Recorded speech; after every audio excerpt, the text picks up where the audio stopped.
পহেলা বৈশাখ উদযাপনের তিনটি স্তর আমরা পাই। প্রথম স্তরে পহেলা বৈশাখ উদযাপিত হতো জমিদারদের আমলে, সম্রাটদের আমলে।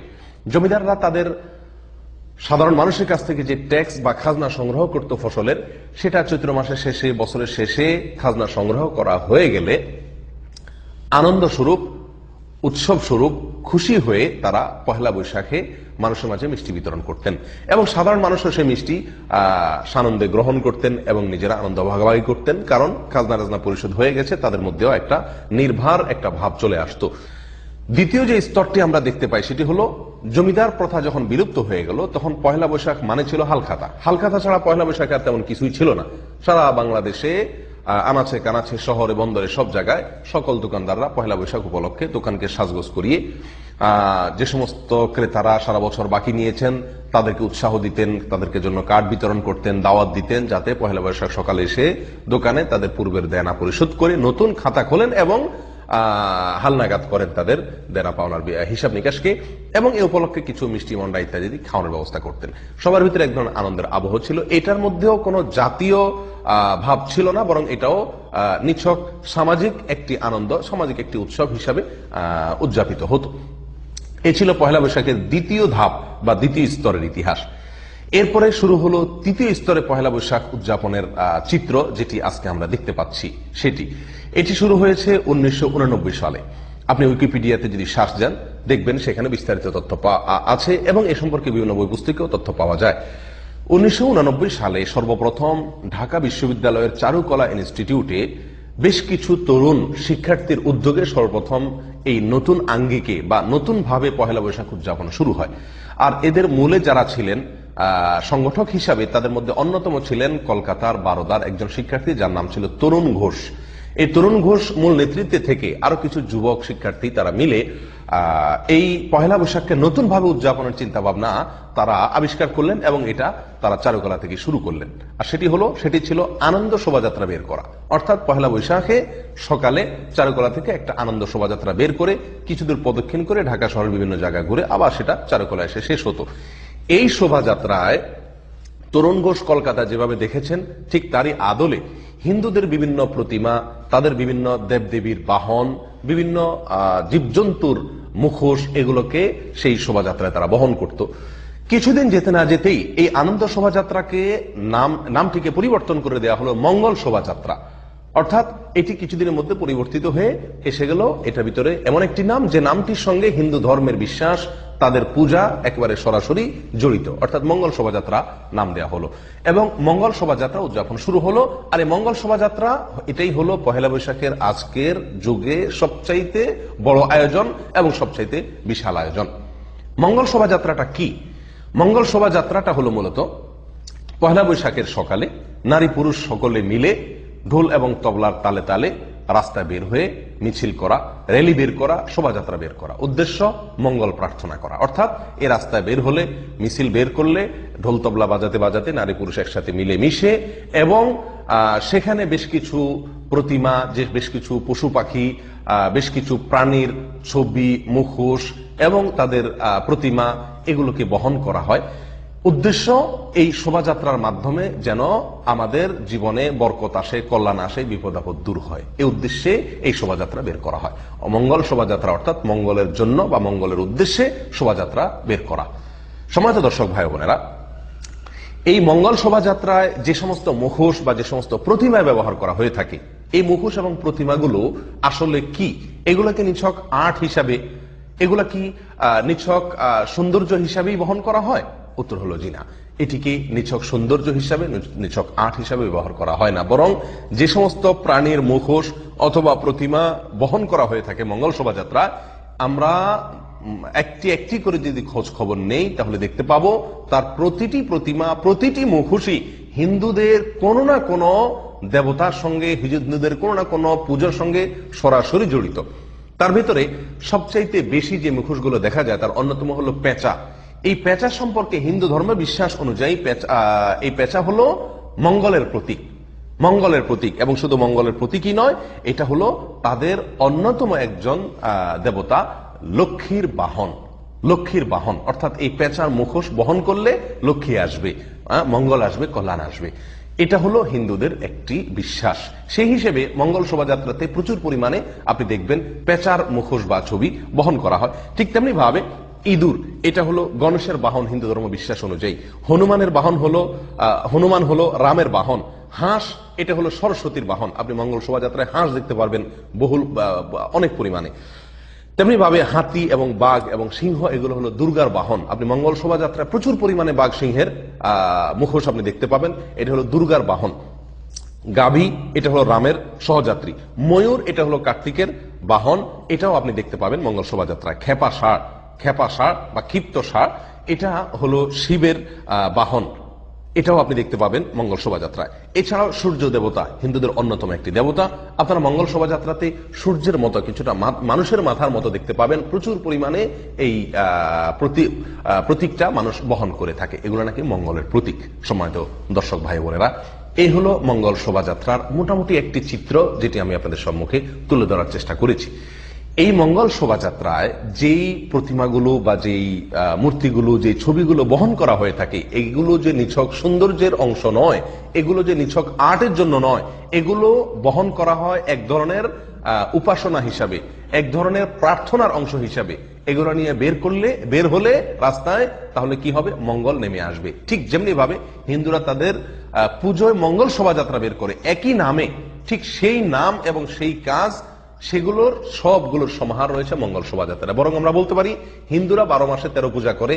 যে সমস্ত প্রাণী, যে সমস্ত দেবতার বাহনের সঙ্গে তাদের ভক্তি জড়িত, বিশ্বাস জড়িত, সেগুলোকে আমরা একদিনে বর্ষবরণের নামে করে থাকি, শুধুমাত্র মঙ্গল শোভাযাত্রার মাধ্যমে।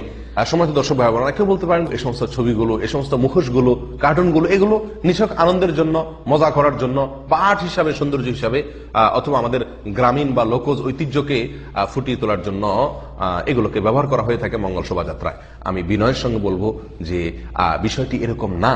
তার কারণ হলো, আপনি মঙ্গল শোভাযাত্রার আয়োজক, চারুকলা ইনস্টিটিউটের বিভিন্ন শিক্ষক এবং এটার আয়োজক কমিটির আহ্বায়ক, তাদের যদি বক্তব্যগুলোকে আপনি একসাথ করেন, তাহলে আপনি নিশ্চিত হতে পারবেন যে মঙ্গল শোভাযাত্রা এটি বের করা হয় দেশের মানুষের সমৃদ্ধির জন্য, বরকতের জন্য, কল্যাণের জন্য। এবং এই শোভাযাত্রা, যে সমস্ত মুখোশ, যে সমস্ত প্রতিমা, যে সমস্ত কার্টুন, যে সমস্ত ছবি বহন করা হয়ে থাকে, সেগুলোও এই জন্যই বহন করা হয়ে থাকে যেন মঙ্গল আসে। অর্থাৎ হিন্দুদের বিশ্বাসের একেবারে অবিকল বিশ্বাস এখানে কাজ করছে এই সমস্ত প্রতিমা, এই সমস্ত ছবিকে বহন করার পেছনে। আপনি যদি প্রমাণ জানতে চান, আমি আপনাকে অনুরোধ করব, দয়া করে চলে যান আপনি অনলাইনে bdnews24.com, বাংলাদেশে অত্যন্ত পরিচিত একটি অনলাইন নিউজ পোর্টাল। তার 2014 সালের 14ই এপ্রিল, পহেলা বৈশাখ এবং মঙ্গল শোভাযাত্রাকে কেন্দ্র করে কয়েকটি রিপোর্ট সেখানে প্রকাশিত হয়েছিল। তার ভিতরে একটি রিপোর্টের শিরোনাম ছিল লক্ষ্মী পেঁচায় সমৃদ্ধি, গাজী ও বাঘ দুঃসময়ের কান্ডারি। লক্ষ্মী পেঁচায় সমৃদ্ধি, লক্ষ্মী পেঁচা থাকলে সেখানে সমৃদ্ধি আসে, গাজী এবং বাঘ থাকলে সেটা দুঃসময়ের কান্ডারির ভূমিকা পালন করে। এবং এটি হলো মূল শিরোনাম রিপোর্টের। আর সেই bdnews24.com এর নিজস্ব রিপোর্টারের রিপোর্টে ভেতরে আয়োজকদের বিভিন্ন বক্তব্য উঠে এসেছে, তারই আলোকে কোট করে শিরোনাম করা হয়েছে এটি। তার একটি অংশ আমি আপনাদেরকে শুনাই। এখানে লোকজ ঐতিহ্য বলা হচ্ছে, যদিও আসলে হিন্দু ঐতিহ্যের নানা প্রতীক নিয়ে সমৃদ্ধ বাংলাদেশ প্রত্যাশায় করা এই শোভাযাত্রায় স্থান পেয়েছে। এখানে লক্ষ্য করুন যে সমৃদ্ধ বাংলাদেশ এটার প্রত্যাশায়, এটার আশায় এই শোভাযাত্রা বের করা হয়, এবং সেই শোভাযাত্রায় যাতে সমৃদ্ধি আসে, সেই আশায় এখানে স্থান পেয়েছে মা ও শিশু, হাঁস ও মাছের ঝাঁক, বিড়ালের মুখে চিংড়ি, শখের হাঁড়ি, ইত্যাদি ইত্যাদি ইত্যাদি। অর্থাৎ এই যে মুখোশগুলো, এই যে প্রতিমাগুলো বহন করা হয়ে থাকে, সম্মানিত দর্শক ভাই বোনেরা, এটি নিছক সৌন্দর্য বা আর্টের জন্য নয়। এটি করা হয় এই জন্য যে এগুলো নিয়ে বহন করলে নাকি কল্যাণ আসবে, মঙ্গল আসবে, যেমনটি হিন্দুরা বিশ্বাস করে। সম্মানিত ভাই বোনেরা, এই হলো মঙ্গল শোভাযাত্রার সাধারণ চিত্র। এখন এই মঙ্গল শোভাযাত্রাকে আপনি কি বলবেন? এটা কি হিন্দু ধর্মের পূজার একটি ফটোকপি বলবেন আগাগোড়া, নাকি এটাকে আপনি বাঙালির বর্ষবরণের উৎসব বলবেন? সেটার বিচারের ভার আপনার উপর আমি ছেড়ে দিলাম। সম্মানিত ভাই বোনেরা, একজন মুসলিম হিসাবে যে কোনো মুসলিম জানেন যে আমরা সকলে বিশ্বাস করি যে মঙ্গল এবং অমঙ্গলের মালিক একমাত্র আল্লাহ সুবহানাহু ওয়া তাআলা। আল্লাহ ছাড়া পৃথিবীতে বা আল্লাহর সৃষ্টি জগতে যত কিছু আছে সবই আল্লাহর সৃষ্টি। যারা আল্লাহর সৃষ্টি তারা প্রত্যেকেই আল্লাহর মুখাপেক্ষী। যারা নিজেরাই আল্লাহর মুখাপেক্ষী তারা অন্য কাউকে কল্যাণ এনে দিবে, মঙ্গল এনে দিবে, এটি সম্পূর্ণ ভ্রান্ত বিশ্বাস এবং ভুল বিশ্বাস, এবং এটি সরাসরি আল্লাহর সঙ্গে শিরক স্থাপন করার শামিল। সম্মানিত ভাই বোনেরা, ঈসা আলাইহিস সালামের কাছে মঙ্গল প্রার্থনা করে, তাকে পুজো করে, তার ইবাদত করে, উপাসনা করে খ্রিস্টানরা, এবং তার মা মারিয়ামের পূজা করে, ইবাদত করে খ্রিস্টানরা। আল্লাহ সুবহানাহু ওয়া তাআলা সূরা মায়েদার 17 নম্বর আয়াতে তাদের বিরুদ্ধে, তাদের এই বিশ্বাসের বিরুদ্ধে আল্লাহ সুবহানাহু ওয়া তাআলা একটি যুক্তি তুলে ধরেছেন অত্যন্ত চমৎকার ভাবে। আল্লাহ সুবহানাহু ওয়া তাআলা বলেন, কুল মান ইয়ামলিকু মিনাল্লাহি শাইআ ইন আরাদা আন ইহলিকা মাসীহা ইবনা মারইয়াম আন ইহলিকাল মাসীহা ইবনা মারইয়াম ওয়া উম্মুহু ওয়া মান ফিল আরদি জামিআ। আল্লাহ যদি চান, তোমরা যে ঈসা মাসীহর কাছে অথবা তার মা মারিয়ামের কাছে তোমরা যে প্রার্থনা করো, যদি আল্লাহ চান তাদের উভয়কে ধ্বংস করে দিবেন, সারা পৃথিবীর সমস্ত মানুষকে ধ্বংস করে দিবেন। বলো, কে রক্ষা করার ক্ষমতা রাখে? কারোর কি অধিকার বা সে ক্ষমতা আছে? উত্তর হলো নাই। তাহলে তাদেরকে উপাসনা করার, তাদেরকে পুজো করার কোনো যুক্তি হতে পারে না, যারা নিজেরাই ধ্বংসশীল, যারা নিজেরা নিজেদের ধ্বংসের হাত থেকে নিজেদেরকে রক্ষা করতে পারে না। অতএব কল্যাণ এবং অকল্যাণের জন্য, মঙ্গল এবং অমঙ্গলের জন্য ইবাদত করতে হবে, উপাসনা করতে হবে যার, তিনি হলেন মহান রব্বুল আলামিন। তিনি ছাড়া অন্য কারোর কাছে যদি আমরা প্রার্থনা করি, সেটা হলো শিরক। আমরা সূরা ফাতিহায় প্রতিদিন আল্লাহ সুবহানাহু ওয়া তাআলাকে দীপ্ত কণ্ঠে ঘোষণা দিয়ে থাকি, ইয়্যাকা না'বুদু ওয়া ইয়্যাকা নাস্তাঈন। হে আল্লাহ, আমরা শুধুমাত্র আপনারই ইবাদত করি, আপনি ছাড়া আর কারোর ইবাদত করি না, আর আপনার কাছেই সাহায্য চাই, অন্য কারোর কাছে সাহায্য চাই না। এ হলো আমাদের মুখের বক্তব্য, এ হলো আমাদের দাবি। আর যদি মঙ্গল শোভাযাত্রা আমরা বের হই, তাহলে কর্ম হলো কেমন, যে আল্লাহকে আমি মুখে বলছি, আল্লাহর কাছেই একমাত্র সাহায্য চাই, অথচ মঙ্গল শোভাযাত্রা বের হয়ে আমি পেঁচার কাছে সাহায্য চাচ্ছি, মঙ্গল প্রার্থনা করছি, আমি বাঘ, ভাল্লুক, হরিণ, এই সমস্ত পশু পাখির কাছে আমি সাহায্য প্রার্থনা করছি, এগুলোর সাহায্যে, এগুলোর মাধ্যমে। সম্মানিত ভাই বোনেরা, এটি সম্পূর্ণভাবে শিরক। বর্ষবরণের নাম দিয়ে আমাদের সাধারণ মুসলিম ভাই বোনদেরকে বলা হচ্ছে যে এটি বাঙালি সংস্কৃতি, অথচ এখানে যে কাজগুলো হয়ে থাকে এর কোনোটির সাথে কোনো মুসলিমের বিশ্বাস যায় না, বরং এগুলো সম্পূর্ণ মুসলিমের বিশ্বাস বিরুদ্ধ, মুসলিমের ঈমান বিধ্বংসী। সরাসরি বলতে গেলে এগুলো হলো, সবগুলো হলো মন্দিরের আয়োজন। মন্দির থেকে কিছু আয়োজনকে এনে সেটাকে বাঙালি সংস্কৃতির প্রলেপ দিয়ে, লেবাস পরিয়ে সমাজে এক শ্রেণী মানুষ সেটাকে ছড়িয়ে দিচ্ছে, যেটি আমাদের ঈমানকে হরণ করছে, যেটি আমাদেরকে শিরকে নিমজ্জিত করছে। আমরা জেনে না জেনে, বুঝে না বুঝে এই শিরকে আমরা হাবুডুবু খাচ্ছি। পয়লা বৈশাখ উপলক্ষে সবচেয়ে বড় আয়োজন যেটি মঙ্গল শোভাযাত্রা, সে বিষয়ে আমি কিছু কথা আর্জ করলাম। এর বাইরে আরো যে সমস্ত কর্মকাণ্ড আছে, যেমন পান্তা ইলিশ খাওয়া পয়লা বৈশাখের সকালে, এই পান্তা ইলিশ এটিও মূলত হিন্দুদের একটি পূজা থেকে এসেছে বা পূজা থেকে ধার করে নেওয়া হয়েছে। আর সেটি হলো, হিন্দুরা আশ্বিন মাসের শেষে তারা রান্না করে, একজন উপবাস করে বা রোজা রাখে, এবং কার্তিক মাসের সকালে তারা পুজো করে তাদের ওই আগের দিনের রান্না করা, মাসের শেষে রান্না করা পুরাতন ভাতকে পানি ঢেলে সেই ভাত দিয়ে তারা তাদের উপবাস ভঙ্গ করে। এটা তাদের একটা পূজার অংশ। ঠিক তারই আদলে বাঙালি সংস্কৃতির নাম দিয়া পহেলা বৈশাখের সকালে আপনার চৈত্র মাসের দিনের রান্না করা ভাতে পানি ঢেলে এটাকে পান্তা করে তারপর এটা খাওয়া হয়, এবং এটাকে বাঙালি সংস্কৃতি হিসাবে প্রচার করা হয়। মূলত এটারও পিছনে রয়েছে হিন্দুদের একটি ধর্মীয় বিশ্বাস, হিন্দুদের একটি পূজা। ঠিক তারই আদলে চৈত্র সংক্রান্তি একটি পূজাই আছে পৃথকভাবে হিন্দুদের, অথচ বর্ষবরণের নামে চৈত্রের শেষ দিনে কিছু আইটেমের রান্না মহিলারা করে থাকেন, এবং এটাকে বলা হয় চৈত্র সংক্রান্তি। অথচ এই চৈত্র সংক্রান্তি আর এই রান্না, এটার একটি পূজাই আছে হিন্দুদের আলাদা একটা বিশেষ সময়ে, যেটি আপনি অনলাইনে সার্চ দিলে তার বিস্তারিত তথ্য জানতে পারবেন। একইভাবে ঢোল তবলার তালে তালে হিন্দুদের পূজা অনুষ্ঠিত হয়ে থাকে। আমরা জানি পহেলা বৈশাখ, এখানেও ঢোল তবলার তালে তালে তো সবকিছু হয়ে থাকে। একইভাবে হিন্দু মেয়েরা সাধারণত কপালে তাদের লম্বা সিঁদুর, লম্বা দাগ দিয়ে সিঁদুর তারা রাখেন, এবং এটা হলো তাদের ধর্মীয় একটি আলামত। পহেলা বৈশাখ উপলক্ষে বাঙালি মহিলাদেরকে, মুসলমানদের কপালেও লাল টিপ লাগানোর একটি কালচার, একটি সংস্কৃতি, এটাকে প্রমোট করা হয়, প্রচার করা হয়, এবং অনেক মেয়েরা এটা করে থাকেন। এটি মূলত হিন্দুদের অন্ধ অনুকরণ, নিঃসন্দেহে।